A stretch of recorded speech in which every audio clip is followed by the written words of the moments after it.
Alot Sava le'enosh ale aretz v'chimei sachir yamav. Iyov starts the seventh chapter. That man has only a time. Our time is limited on this earth, right? Our days are like somebody who's hired for the day, somebody, a day worker, a day laborer. We have a limited amount of time. Ke'eved ish aftzel uchesachir yikaveh pa'alo. Like a slave who longs for the evening, right? Sees the shadows, looks at the clock, we would say today, as it's ticking slowly towards 5 p.m., like a day laborer who waits for his wage. Kain hanchalti li yarchei shav, v'leilot amal minuli. So I've been allotted months of futility, nights of misery has been apportioned to me, right? The same way that they have this limited amount of time, heaven has come and has tormented me in this limited time that I have. Im shachavti v'amarti matayakum umidad arev v'savati nidudim adei nashef. When I lie down, I think, when will I rise? As night drags on, and I'm tossing and turning till the morning, right? He's in that darkness, right? I'm for me, it's night. I'm not waiting for the day to end, for the day to end like the day labor. It's even worse. So I'm even waiting for the evening to end. When will there be some light? When will there be some relief from the horrors that I have experienced? Lavash bisari rima vigush afar uri raga vayimaes. My flesh is covered with maggots and clods of earth. My skin is broken. It's disgusting. It's festering. We talked about this the second time, when the first time in chapter 1, the God did not give permission to the Satan to actually harm Iyov physically, but in the second chapter, God did. And we see an insight as to how horrific things are. Yamai kalu mine areg vi vayichlu be'efes tikva. My days fly faster than a weaver's shuttle. To admit, I don't know exactly what that is, and come to their end without without hope. So, right, those who understand as being the days of his good days is what it means. His days of hope. He had hope. He had joy. He had a lot of happiness. His life was perfect, but that was fast. It ended very, very quickly, just like the shuttle. Zachor ki ruach chayai lo tashuv eini lirot tov. Consider that my life is just ruach. It's just wind, right? It's very fast. It's moving. I will never see happiness again, he says. That's what he says here. Sadly, I had the happiness. The destruction was so terrible. It's not possible for me to have happiness once again. Lo tishu reini I ein roi, einecha bi ve'eineni.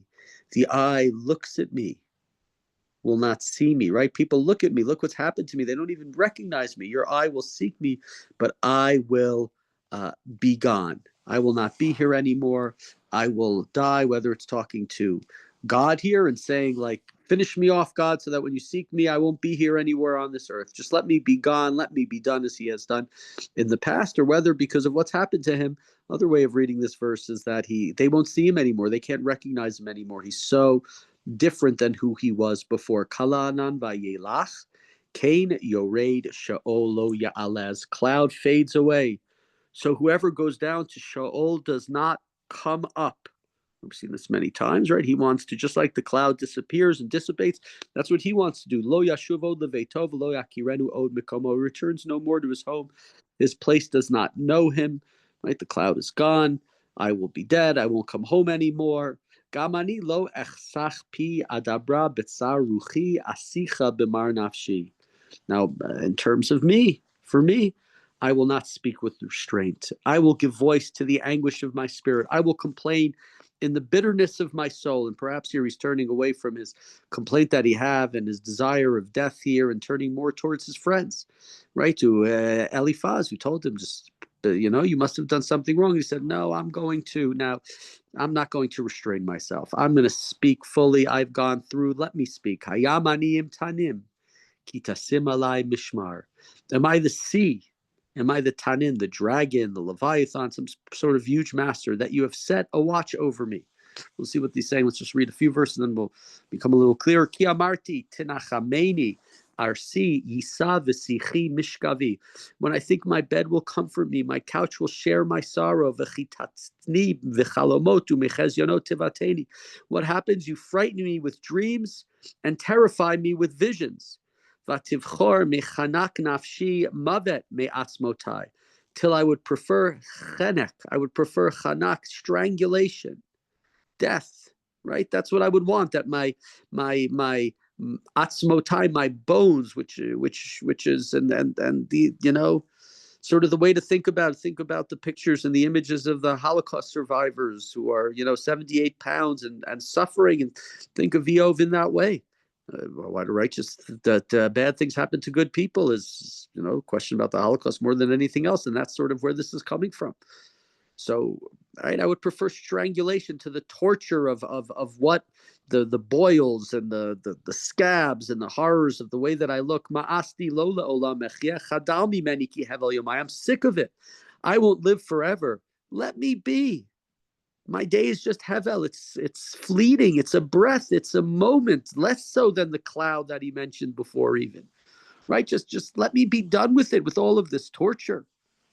And then verse 17, pasuk Yud Zayin, ma'anosh ki tigadlenu, v'chi tashit elav libecha.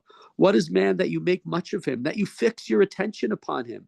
V'tifkadenu livkarim l'regaim tivchanenu. You inspect him every morning, examine him every minute. Kama lo tish'emi meni lo tarpeni ad bil'i ruki. Will you not look away from me for a while? Let me be till I swallow my spittle. Don't pay attention to every single thing.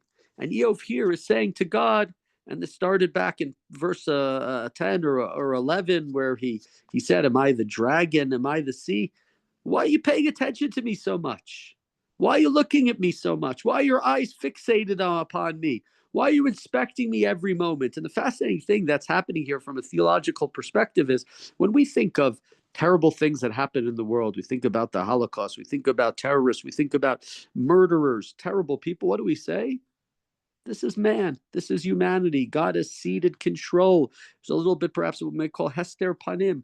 God's hiding his face, which could be good, could be bad. We're letting man. We are in charge of this world in a much greater way, or at least right than during the biblical period with God's intervention.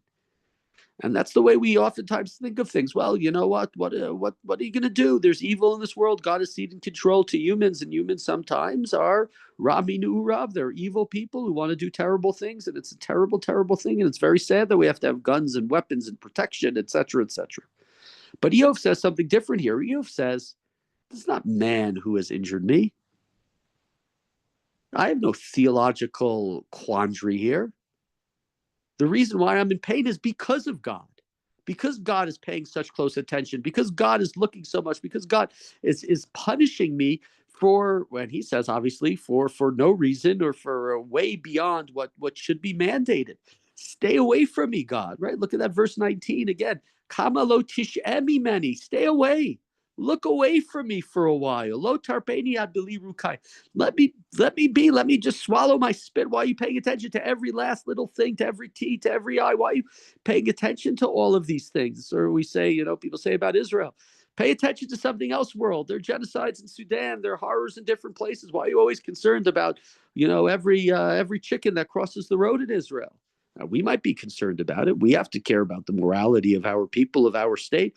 But, pay attention to something else. Iyov is saying that the reason he's suffering here is not humanity because God has removed himself from this world, but it is because of God. Continuing in verse 20, it's very striking, a very strong thing. It's a joke that I make. I don't know if I made you before. I said, if we can go back in history, we should ask God that our new promised land could be Hawaii.